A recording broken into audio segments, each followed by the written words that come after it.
Հայաստանը կարող է հեռանալ ՀԱՊԿ-ից, եթե կազմակերպությանն անդամակցությունը նրան այլևս պետք չէ, նշել է Կրեմլի խոսնակ Դմիտրի Պեսկովը մեկնաբանելով վարչապետ Նիկոլ Փաշինյանի հայտարարությունը, որ ինքը գոհ կլինի, եթե Հայաստանին հեռացնեն ՀԱՊԿ-ից։ Եթե Երևանն իր ազգային շահերից ելնելով այլևս կարիք չունի տարածաշրջանային անվտանգության ապահովման համար այդքան կարևոր կազմակերպությանն անդամակցությանը, ապա ազատ է համապատասխան որոշում կայացնելու եւ դուրս գալու կառույցից, նշել է Պեսկովը։ Պաշտոնյան նաև հայտարարել է, որ Եվրամիությանն անդամակցության հայտ ներկայացնելուց հետո Հայաստանը ԵԱՏՄ-ում կբախվի խոր հակասությունների, որոնք կվնասեն երկրին։ Նրա խոսքով Հայաստանը տարբեր ոլորտների վերաբերյալ իր օրենսդրությունը պետք է համապատասխանեցնի Եվրամիության ստանդարտներին, իսկ դրանք չեն համընկնում ԵԱՏՄ-ում գործող նորմերի հետ։ Իր հերթին Ռուսաստանի փոխվարչապետ Ալեքսեյ Օվերչուկը հայտարարել է, որ Մոսկվան պատրաստ է կառուցողական երկխոսություն վարել Հայաստանի հետ բուսասանիտարական վերահսկողության շուրջ։ Նրա խոսքով հայկական միրգն ու բանջարեղենն անորակ չեն, պարզապես առկա են վնասատուներ եւ հիվանդություններ։ Օվերչուկը նշել է, բուսասանիտարական վերահսկողության պահանջները պետք է կատարվեն, քննարկումներ են ընթանում։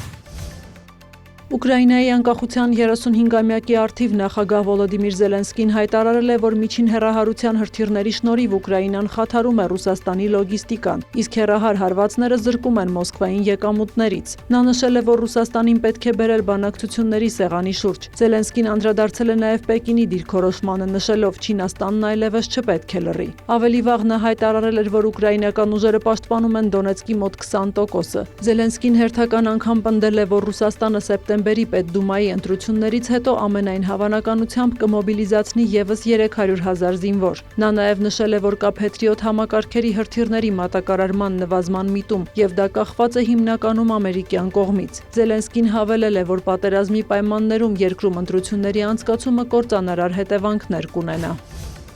Ուկրաինայի անկախության օրվա առթիվ Կիև են ժամանել տարբեր երկրների ղեկավարներ։ Նրանց թվում է Էնդի Բըրնհեմը, որը Մեծ Բրիտանիայի վարչապետի պաշտոնում իր առաջին օտարերկրյա այցն է կատարել։ Նա հայտարարել է, որ կշարունակեն Մոսկվայի վրա ճնշումը, չնայած Ռուսաստանից հնչող բոլոր սպառնալիքներին։ Բրիտանիայի կառավարությունը MBDA պաշտպանական ընկերությանը թույլ է տվել գաղտնազերծել Սկալփ հեռահար հրթիռների բաղադրիչների վերաբերյալ տեղեկատվությունը, որը թույլ կտա դրանք արտադրել հենց Ուկրաինայի տարածքում։ Կրեմլից արձագանքել են, նշելով ծայրահեղ բացասական են վերաբերվում այս որոշմանը։ Ռուսաստանի նախագահի մամուլի քարտուղար Դմիտրի Պեսկովի խոսքով Բրիտանիան մեթոդաբար եւ կանոնավոր կերպով յուղ է լցնում կրակի վրա։ Նա հավելել է, Մոսկվան աշխատում է նման հրթիռների եւ այլ սպառազինության արտադրության վայրերը հայտնաբերելու եւ ոչնչացնելու ուղղությամբ։ Միևնույն ժամանակ Եվրոպական հանձնաժողովը 6.1 միլիարդ եվրո է հատկացրել Ուկրաինային պաշտպանական սարքավորումների գնման համար։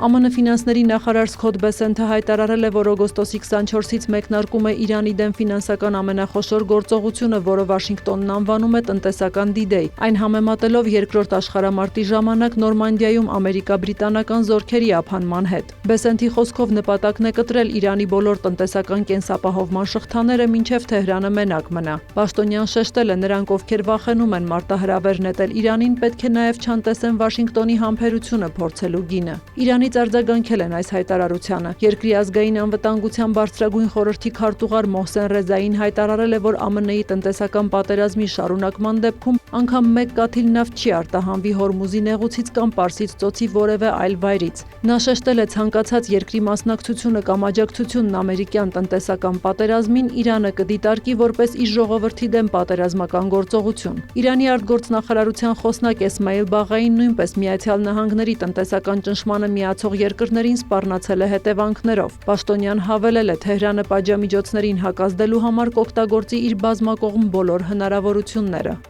Սյուզաննա Չրաղյան, լուրեր։